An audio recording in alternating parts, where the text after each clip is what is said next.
नमस्कार दोस्तों, हमें जिसे ईश्वर अल्लाह गॉड कहते हैं उनका वजूद कैसा है?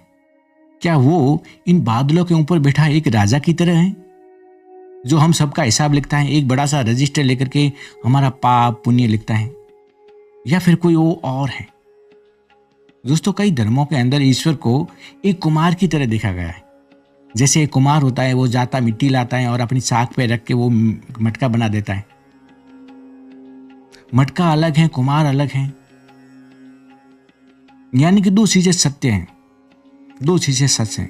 एक जो बनाने वाला क्रिएटर खुद ईश्वर, दूसरी उनकी क्रिएशन यानी कि ये दुनिया, ये सृष्टि।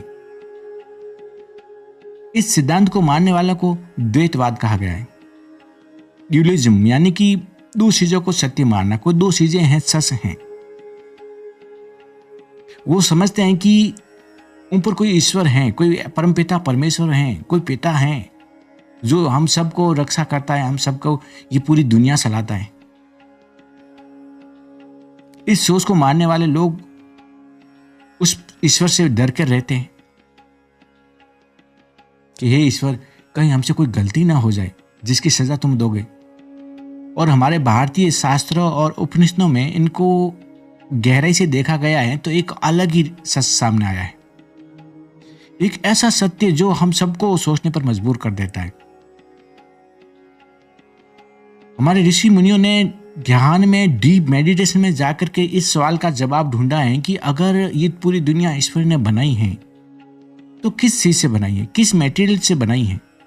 क्योंकि जब ये दुनिया पूरी सृष्टि बनाई तब ईश्वर के सिवा कुछ नहीं था, तो फिर किस चीज से बनाई है?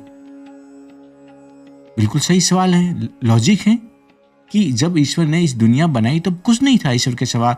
ना कोई मिट्टी थी कुम्हार की तरह, ना कोई पानी था, ना कोई ये लकड़ी थी, कुछ भी नहीं था। तो ये बनाई किस चीज की?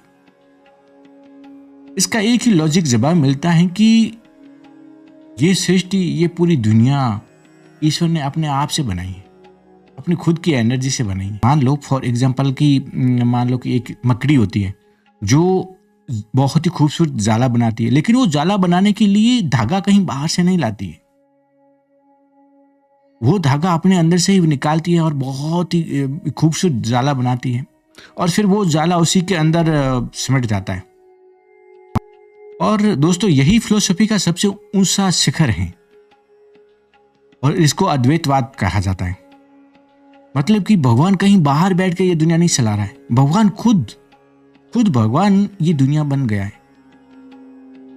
ये नदियां, ये पेड़, ये झरने, ये पहाड़, ये जानवर, इंसान, हम सब उन्हीं की एनर्जी से बने हुए हैं। अगर आपने इस बात को अनुभव कर लिया ना, तो आप आज के बाद में कभी किसी से नफरत नहीं करोगे। अब कैसे कहता हूं,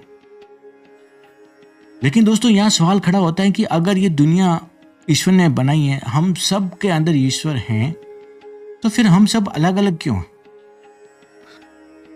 हम सब छोटा बड़ा, अमीर गरीब, हिंदू मुस्लिम पे लड़ते क्यों हैं? क्यों झगड़ते हैं हम?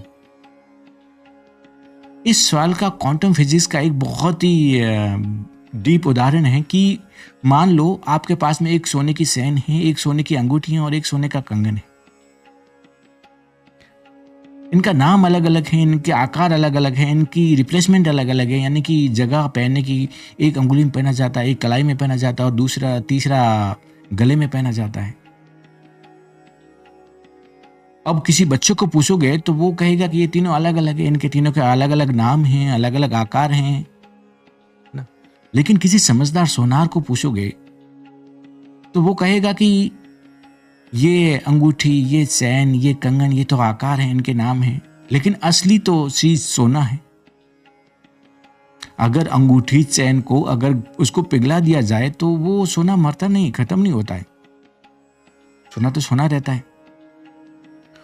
हम जो इन आंखों से देख रहे हैं ना, ये गाड़ी, ये घर, ये मकान, ये ऊंच, ये नीच, ये अमीर, ये गरीब, ये मुस्लिम, ये हिंदू, ये सब कुछ, ये सब उस कंगन की तरह है, उस चैन की तरह है, जो एक आकार है, एक फॉर्म है।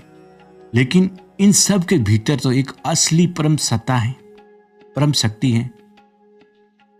इसलिए जब आप किसी को गाली देते हैं या किसी का हक मारते हैं तो ध्यान रखना कि वो हम अपने आप को ही नुकसान पहुंचाते हैं, क्योंकि दूसरा तो कोई है ही नहीं, हम सब तो एक हैं। और हम अगले वीडियो में गहरे सवाल को समझेंगे कि अगर हर जगह ईश्वर हैं, सब जगह ईश्वर मौजूद हैं, तो क्या हम उसको महसूस कर सकते हैं? क्या इंसान इस विश्व शक्ति को अपने जीवन में अनुभव कर सकता है? अगर आपको ऐसी गहरी बातें सुनना पसंद है तो इस वीडियो को लाइक करें, चैनल को सब्सक्राइब करें। आप सब इनके बारे में क्या सोचते हैं? आपकी सोच कमेंट्स बॉक्स में जरूर लिखें, क्योंकि मैं सच में जानना चाहता हूं कि आप क्या सोचते हो।